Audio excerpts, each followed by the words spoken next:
ஊழல்னு சொன்னாலே நமக்கு உடனே ஞாபகம் வர்றது திமுகவோட ஆட்சி தான். திமுக ஆட்சினா ஊழல்ங்கிற பேச்சு இல்லைன்னா வழக்கு இல்லாமல் இருந்ததே கிடையாது அப்படின்னு தான் நாம் சொல்லணும். அதுவும் குறிப்பாக இப்போ நடந்துட்டு இருக்கு, அதாவது ஸ்டாலினோட முதல் ஆட்சியில் நடந்துட்டு இருக்க இந்த மோசமான ஊழல் நடவடிக்கைகள் மக்களை எல்லாம் பதற வச்சிருக்கு. ஏன்னா ரொம்ப நம்பிக்கையாக திமுக மாற்றத்தை ஏற்படுத்தும் அப்படின்னு எல்லாரும் திமுக ஓட்டு போட்டு ஜெயிக்க வச்சாங்க. ஆனால் இன்னும் முதலமைச்சர் பதவியை வாங்கிட்டு ஸ்டாலின் செய்கிற வேலைகள் உண்மையாகவே மக்களுக்கு பதட்டத்தை ஏற்படுத்திருக்கு.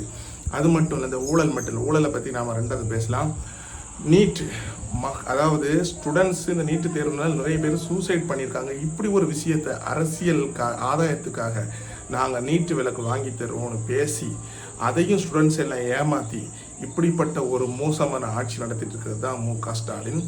இப்போ உள்ள ஊழலை எடுத்துக்கிட்டோன்னா இது ஏதோ ஒரு சின்ன ஊழல், ஒரு முறை நடந்த ஊழல், ஒரு தடவை நடந்த ஊழல் அப்படின்னு சொல்ல முடியாது. டாஸ்மாக் ஊழலுங்கிறது தினமும் நடக்கிறது. இதில் பேக்ரவுண்டில் நிறைய ஊழல் நடக்குது. அதை பற்றி நமக்கு அவ்வளோ வெளிச்சத்துக்கு வராது. உதாரணமாக சொல்கிறாங்க, ஒரு இப்போ அரசு நிறுவனத்துக்கு ஒரு பொருள் வாங்குறோன்னா கூடுதல் விலை, அதிகமாக விலை ஆச்சுன்னு சொல்லி காசு சம்பாதிக்கிறது, டெண்டர் முறைகேடு, இப்படி ஏகப்பட்ட முறைகேடு பண்ணியிருக்காங்க. டாஸ்மாக் நிறுவனத்தை வச்சு மட்டும் வெளிப்படையாக நடக்கிற மாபெரும் ஊழல் என்ன அப்படின்னா, அன்னிதினமும் ரீட்டைல், அதாவது இந்த மதுபானத்தை விற்கிற கடையில் பாட்டிலுக்கு 10 ரூபா முதல் 30 ரூபா வரைக்கும் வாங்கி இவங்க செய்கிறது தான் மாபெரும் ஊழல். தினமும் கோடிக்கணக்கான பணத்தை இவங்க ஹேண்டில் பண்ணிட்டு இருக்காங்க, அதுவும் லஞ்ச பணத்தை. ஸோ தினமும் லஞ்ச பணம், கருப்பு பணத்தை ஹேண்டில் பண்ணணும்னா இவங்களுக்கு எவ்வளோ தைரியம் இருக்கணும். நம்மளை யாரும் ஒன்றும் செய்ய மாட்டாங்க, நம்ம நினச்சா எது வேணும் செய்யலாங்கிற ஒரு மிதப்பு இவங்களுக்கு எவ்வளோ இருக்கணும்.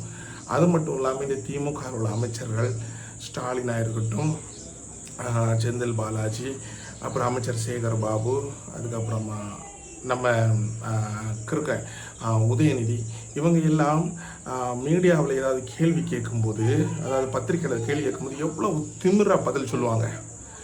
ஒரு முறை விஜயை பற்றி ஒரு கேள்வி கேட்கும்போது உதயநிதி சொல்லுவார், நான் சினிமா நியூஸ்லாம் பார்க்குறதில்ல அப்படின்னு. ஆனால் இவன் சினிமா நடித்த நடிகர் தானே, இவன் இப்படி பேசுகிறது எப்படி இருக்குன்னு நீங்களே யோசித்து பாருங்கள். சேகர் பாபுட்ட இதே மாதிரி ஒரு கேள்வி கேட்கும்போது, இவங்களுக்கெல்லாம் பதில் சொல்லணும்னு ஒரு அவசியம் கிடையாது அப்படின்னு சொல்லுவார். முதலமைச்சர்கிட்ட ஒரு வாட்டி கேள்வி கேட்கும்போது நாங்கள் 200 300 அப்படின்னு இதெல்லாமல் கணக்கு சொல்லுவார். அடுத்து ஒருமையில் பேசுகிறது, இவ்வளோ மோசமான செயல்களை மக்கள் கண்டிப்பாக இதை கவனிச்சுட்டு தான் இருக்காங்க.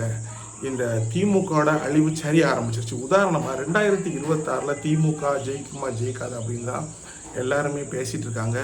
ஆனால் என்னோட புரிதல் படி, என்னோட அரசியல் பார்வைப்படி நான் என்ன நினைக்கிறேன் அப்படின்னா, திமுகவோட நிரந்தர சரிவாக தான் இதை பார்க்குறேன். இந்த ஊழல் இவங்க இனி எழுந்து நிற்கிறதே கஷ்டம். உதாரணமாக இவங்க ஜெயிக்காதது மட்டும் முக்கியம் கிடையாது, இவங்க தொடர்ந்து இனி தோல்வியை தழுவுறது மட்டும் இல்லாமல் ஒரு திமுக கட்சியை ஒரு சாதாரண கட்சியாக மற்ற கட்சிகள்கிட்ட போய் கூட்டணி சேர லெவலுக்கு மோசமான நிலைமையில போக போகுது அப்படின்னு தான் நான் சொல்லுவேன். இந்த ஊழல் கட்சி தினமும் மக்கள் பணத்தில் ஊழல் செய்கிற இந்த திமுக கட்சியை அடுத்த முறை வர விடாமல் பார்க்க வேண்டியது தமிழக மக்களோட கடமை. நமக்கு மாற்றத்துக்கான நேரம் வந்திருக்கு, மாற்றத்துக்கான தலைவரும் ரெடி, தளபதி விஜய். ஸோ மாற்றத்தை நாம் தேர்வு செஞ்சு அதுக்கான பாதையில் பயணிப்போம். தேங்க்யூ.